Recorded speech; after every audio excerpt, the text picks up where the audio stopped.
today's guest of honor, Stanley, Bulbach. In a nutshell, I am replicating the ancient Near Eastern flat-woven carpet traditions. And I'm doing that to use them as my artist's canvas. The difference between this and painting is that what you see is part of the structure. It's not applied to the textile. Remember, canvas is a textile. In this case, what you're looking at here, these are all roughly 6 by 3. They're called flat woven because they don't have a pile. This is closer to a technique familiar to Americans as Navajo weaving or that style. I make prayer carpets. I make flying carpets. And I make carpet beds. Those are 3 real plus 1 legendary usage in the Near East. The carpets are important to me for a number of reasons as an artistic medium. For prayer carpet, as with the other carpets, they are actually magic because in ancient times, they took materials, they mastered the nature of the materials, they put them into something functional, and something functional like this magically transforms the ground wherever they are, whether they spend their entire lives in a small city or whether they migrated and traveled back and forth through the countryside. It made the ground they were on special. In the case for prayer or meditation, it created a protected area for concentration. Most of my prayer carpet designs have a focal point. This particular piece is called the Hudson. This was made for the Hudson Guild exhibition in 2016. And the exhibition was a celebration of the no longer existing community on 15th Street where I live, which had an enormous population of Near Eastern Americans living on it. They've all been gentrified out of the neighborhood. This would be the surface of the Hudson with different reflections in it. Either the reflection of the sun, a reflection of fireworks, some of the denizens underneath here that are in the water. You see the ancient dyes. Some of the yarns I use are dyed. But basically, the gray scale from white to black that you see is all the natural color of the sheep from which the wool comes. Wow. I make all my own yarns because they're not commercially available. I replicate the ancient dyes because I think that special spectrum gives me a viewpoint of what the ancient world looked like in Technicolor and not in black and white. This piece is unusual because it has so much dyeing in it.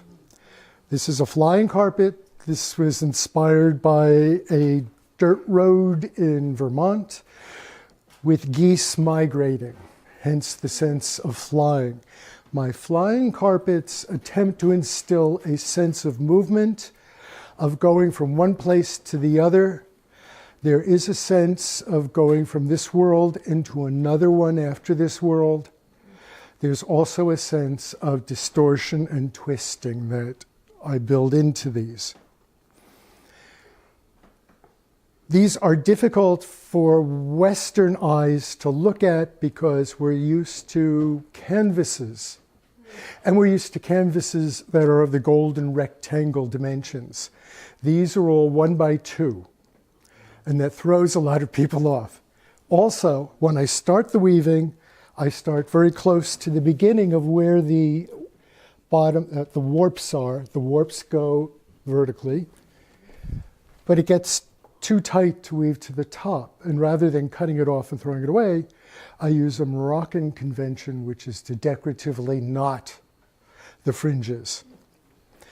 But if I don't watch carefully and go to an exhibition of my work, I see that somebody's taken it down and turned it so the long fringe hangs down. I want the energy to go up into the sky. This piece also, the majority of my pieces are New York based, but this piece also, along with this one, reflects Vermont. Well, mostly reflects Vermont. It's a view from Vermont to the New York Adirondacks. It's called Ticonderoga Venus because of the evening star that was setting. There's Fort Ticonderoga hidden there. This too is a prayer carpet. You would sit in the snow and meditate on the stars in the sky. My New York ones don't have stars. I can't see the stars in New York. My degree work in school, I went from engineering school into NYU to get a BA, and that was in history of religion. And it was basically focused on the biblical sources. But you quickly begin to understand in biblical studies that there's a lot behind this. It's just like when you go to study classics and you're reading the text of 25 centuries ago. And suddenly you realize something happened before that, before the Greeks and the Romans. History is what has been documented. It's not what has happened. It's the written accounts. And written accounts from human beings go back to at least 3000 BC. So when we're focused on the classics, or even the late biblical era, we're only halfway. We're only talking about halfway of our historical record. This is cuneiform. Cuneiform was only discovered and deciphered towards the end of the 1800s. We knew that Babylonians used it. We knew that Assyrians used it. It's a Semitic language. It's one of the earliest Semitic languages. But the Semitic-speaking Babylonians and Assyrians got it from an earlier civilization, and that's the Sumerians. And the Sumerian language wasn't cracked until close to 1900. It's completely different from Semitic languages. It's kind of weird. One thing real fast. This is the sign for, in Sumerian, the oldest of the languages. This is a sign called E. It's the sign for house. It's actually more of a tic-tac-toe design at some stages. There's another sign that's used in Sumerian, which is a V and has a crossbar that goes across. So it looks like a cow's head. And that's called gu. After the Sumerians, when the Babylonians and Assyrians picked it up, they had a different word for gu, which was a cow. Their word was alpu. And they had a different word for E, and that word was bet. And through those Mesopotamian Semitic languages, through the Phoenicians, it then went into Hebrew and it went into Greek as alpha, aleph, and beta, bet. And today we call it the alphabet. So you can go back with almost all of our cultural devices that keep us alive and well and advanced civilization. They don't go back to ancient Egypt, which had great art. They go back to Mesopotamia, and we know very little about Mesopotamia.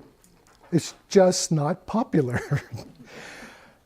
So I left engineering, went into NYU for my BA, that in history of religion, and then ended up in the Kevorkian Center, the study of ancient Near Eastern studies.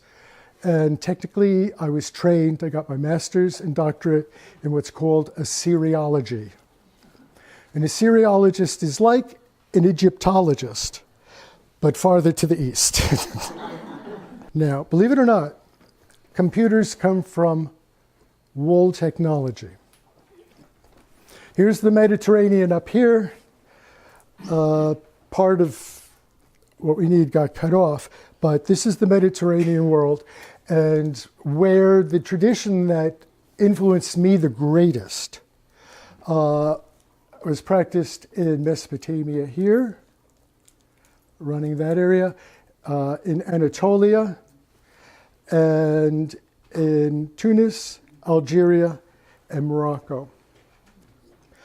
And it was in Morocco that I first saw flat weaving. And it was love at first sight.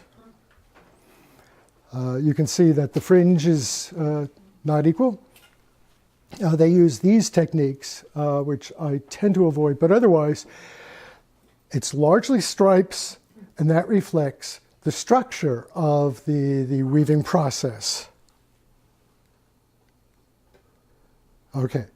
If you go to Morocco today, they have souks, where they do attempt to replicate the ancient traditions. Okay? I do all this work on 15th Street between 7th and 8th Avenue. There's a very strong tradition in ancient weaving of doing it in small places. You don't get much smaller. Okay.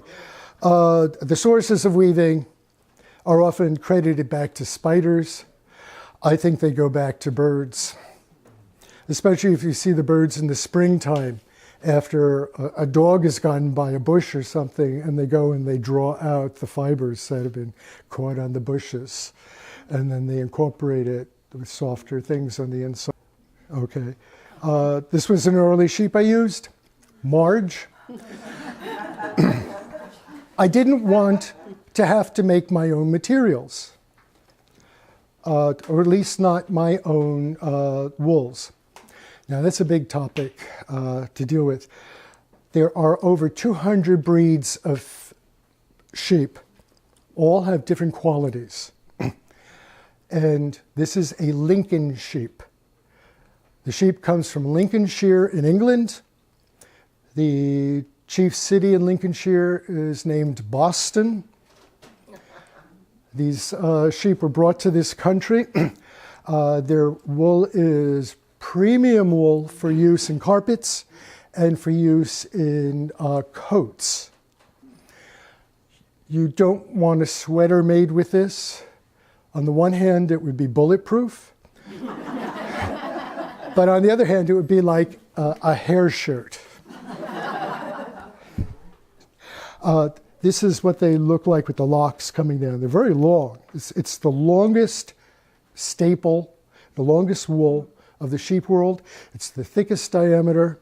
It's the most lustrous, and it's the luster I wanted in addition to the strength. Come on. Sheep come in many different colors. I like the luster because these pieces don't have to be overlit. They don't have to be blasted as if they were in full sunlight. It's little plaques on the surface of the wool shaft itself. There's like little shingles, and they're very large and very flat, and they just knock the light right back at you. The range of color I got from one gray sheep, which is one of the advantages of hand spinning. This is actually a much darker wool. This is how brilliantly it reflects.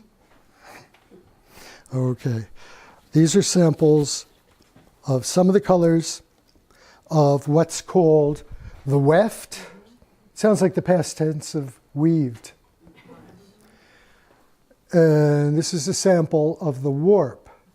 which is spun slightly different. I'll pass it around. Which is spun differently to have different physical qualities. The weft is a little bit airier. The warp has stronger tensile strength. You spin the bolt? I created. These are the locks from a platinum colored animal. So this was shorn, it's about 7 inches long. So the first step in this is, it's called teasing. And you just pull out all the fibers.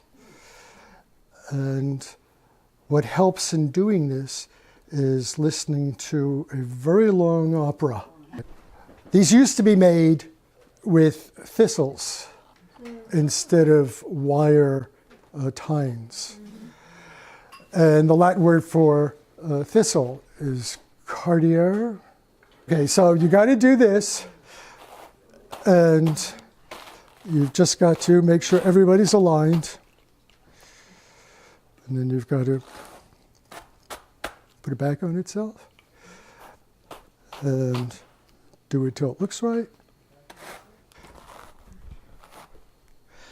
And then you get something like this. Looks like a beard.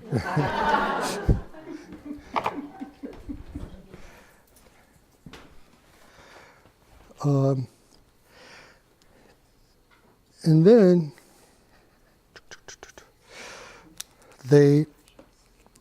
back in the days, they did not use big pens.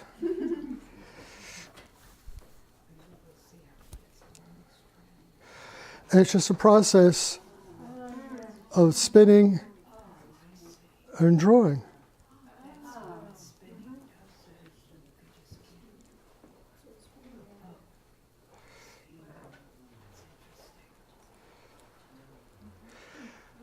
Now, it takes a lot of time to spin thinner yarns, but it seems to be easier to spin thinner yarns. So if you go into the Near East nowadays, you'll see a lot of kids in the backyards and back alleyways. They're sent out with drop spindles. This would be called a drop spindle technique. And they just do this for their family members who are running the looms to create what they're making now.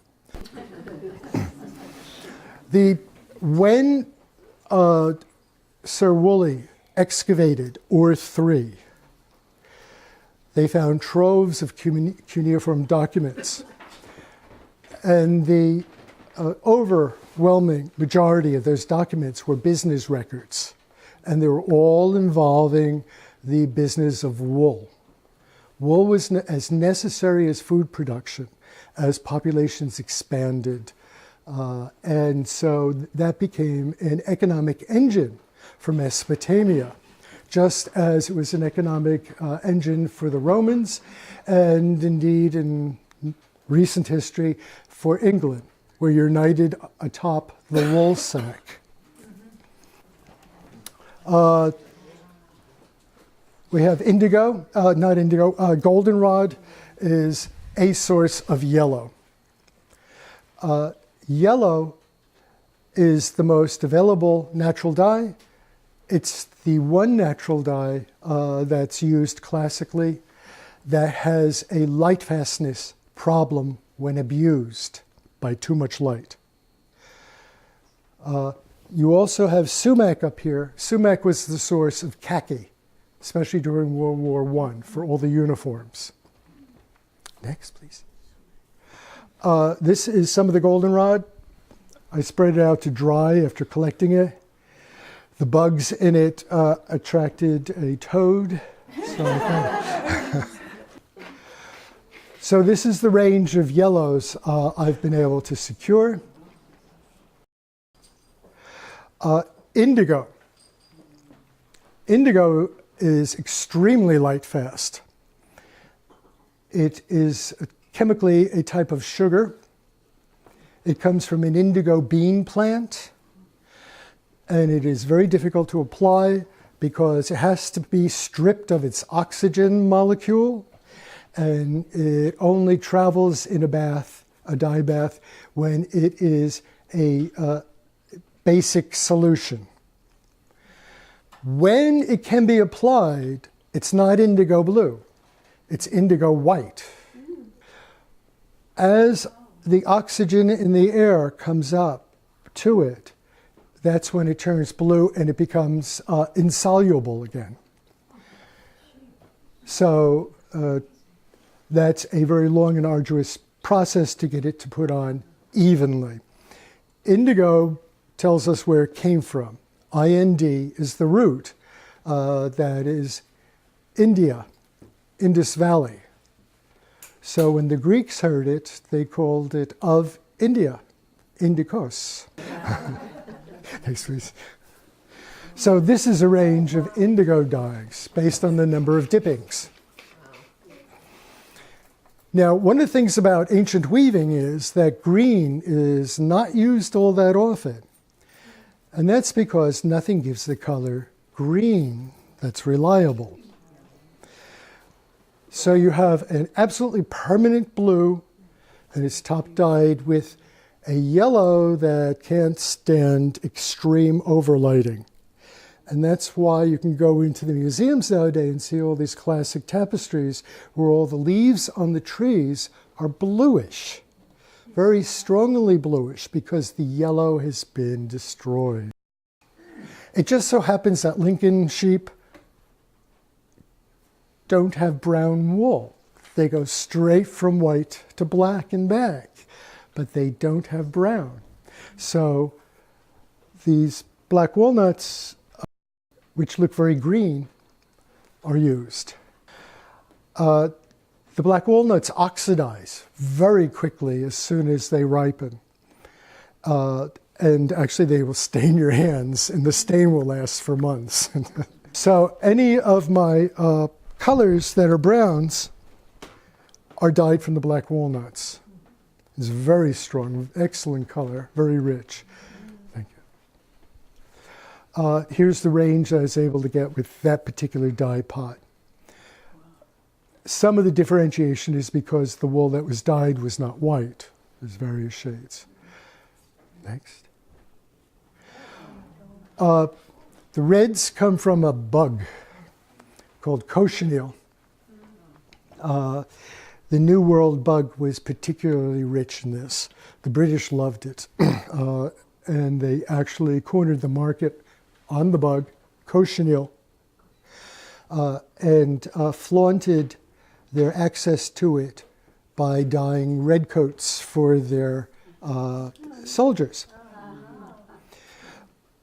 When you dye with natural dyes, you have to pre-treat the wool with something called a mordant, which in Latin means to bite. And it's a metal salt, metallic salt, that bites onto the protein fiber, and then the dye dyes the metal.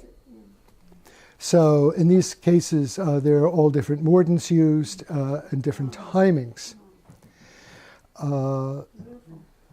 The red that was used in the old world is from a cousin of the bug, and that was called kermes. And the Greeks heard that as crimson. And actually that bug was used in the creation of paints in the Middle Ages. So the process of the weaving is the bones of the carpet are all parallel warp yarns. They're just back and forth over two sticks at the end over here. And you do this again during an opera. It takes that long. And then it's dismantled and it's put up on just a regular frame. And the carpets that I finish with are my size. But they're also dictated within that frame by the size of the apartment, which is restricted. Next. For the warps, you put a stick through every other warp. So, for example, every even warp is on the forward side of the stick. Every odd warp is on the back side of the stick. And here, I make loops that go to the strings that are in the back side because I'm able to grab the stick, pull it forward, and have access to moving the yarn, going in that direction, and then back again. So I'm able to go considerable distances sometimes, or in the case of the yellow, all the way across. That's the mechanized aspect of this. Later on in history, they developed these wooden plaques with holes in them that dictated how each warp individually could be manipulated. It's called the Jacquard loom. Began to make very fancy designs.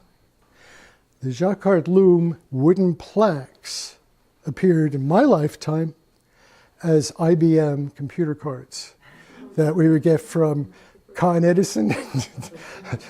Remember when our bills came every other month? So that's why I made the comment before about how weaving technology led to computer technology. It was the first information media technology. So I weave from the bottom and just work my way up. And sometimes that requires me standing on milk cartons as I get closer to the ceiling. They have looms that are horizontal looms, but they take up entire apartment rooms, and that's not possible. This fits right against the wall. This is the two warps that are decoratively knotted. Okay, there's a slight truncation of some of the vertical ones, but this is a prayer carpet, and it's called Morning Glory. It's both the flower and sunrise. So one would sit at the edge of the plant and focus on the either the sun rising or the center of the blossom. And it's all various cochineals. I had a lot of cochineal that year.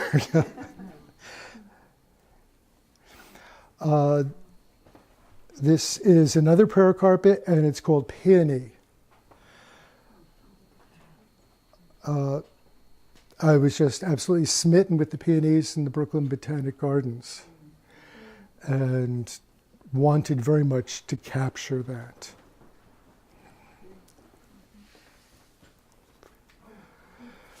This is another prayer carpet. It's called 6th Avenue. And not Avenue of Americas.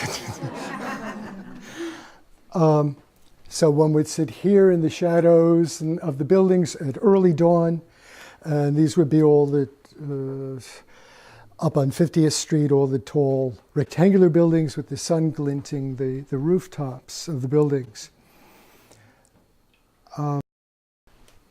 This is another prayer carpet. This is sumac auspices.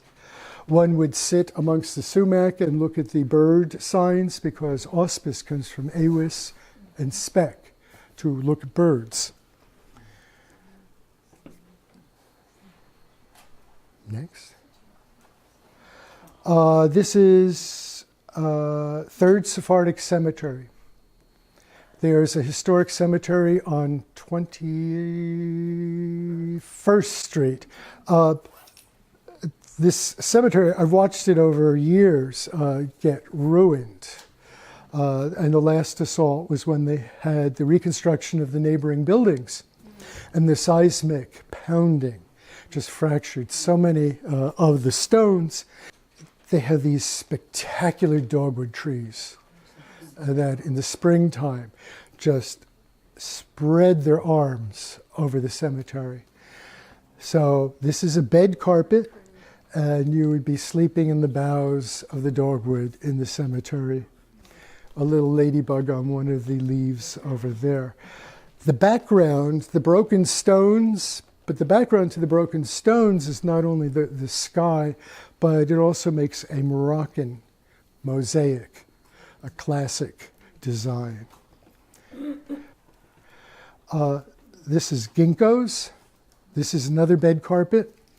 There's that one night every autumn where the ginkgos, with all their brilliant yellow leaves, let go of them. And they all fall to the ground at once. So I wanted to capture that moment. But I decided to be a little bit devilish and put in the ginkgo fruits also. And as New Yorkers, we all know what the problem with them are. But one of the things that's really spectacular about using these hand-spun wools is that you get the irregularities. And there's a special term for that in Oriental carpets. It's called abrash, and it's highly prized. Now, because everything's made through machines, everything is perfectly made, and it no longer has character. Now, this has tons of character. This is a piece that I'm in love with Vermont. It's close to New York. It used to be part of New York. This is a bed carpet, and it's called quercus. And it's the oak trees. Many of the oak trees have leaves that don't drop after they turn brown in the winter. And when it snows, you could just hear this pitter-patter of snowflakes on the oak leaves. So I was hearing that, and I wanted to capture that in some way. The nature of this weaving is limited in what it can do, but it also encourages other aspects. So, for example, the easiest recommendation is that it makes no difference going from the white here to the bar here, because it's all one yarn going through.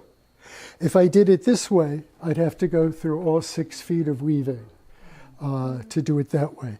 So designs get stretched out according to the grain of the flat weave. So this is an art form that is potentially very abstract. Now, we talk about how great Picasso was and his whole school of art, because they abstracted all these figures in the way of looking at reality. They had the advantage of looking at African art, specifically the sculpture, which had all the, emphasized the facets with the grain of the wood in the carving. So what you're seeing is indeed part of the artistic expression. I was a genius to discover this. But also, it's the credit that's due to the art form itself and the people who discovered it first. And in this case, this would be the ancient cultures. This is also an early bed carpet, and this is called heat lightning. And I did it during one of our summers where we had 95 degrees like every day between February and November. It was a terrible year. So because I live close to 7th Avenue and 6th Avenue, it just had the skyscrapers leaning over. It almost felt like a giant jaw that was going to kill us all. And again, it's all the different natural colors of the wools. This is this flying carpet, which is called Jennison Road, because that's the name of the road where the trees were growing and the geese were flying back and forth. And I put a moth in the middle, just to remind me that things can disappear. This is September passages. There used to be a time when the monarch butterflies would blow down the avenues of New York City during late September and October, during their migration. And I haven't seen many of them in years now. But I've always felt that the skyscrapers in New York they're just going to squeeze us. And so quite often I put in skies that are very narrow portals to escape. But this is a flying carpet, the sensation of movement, and also the slight confusion about spinning and torque. This is Times Square. The inspiration for this was I was at a community board meeting, screaming and yelling, and in CB4, it's up on the 26th floor, and it looks out over Times Square area. And so way down, I saw these traffic patterns, and I saw a carpet. So this too is a flying carpet because it's coming in all directions, and the taxi cabs and the white car lights and the street lights are all just creating this confusion.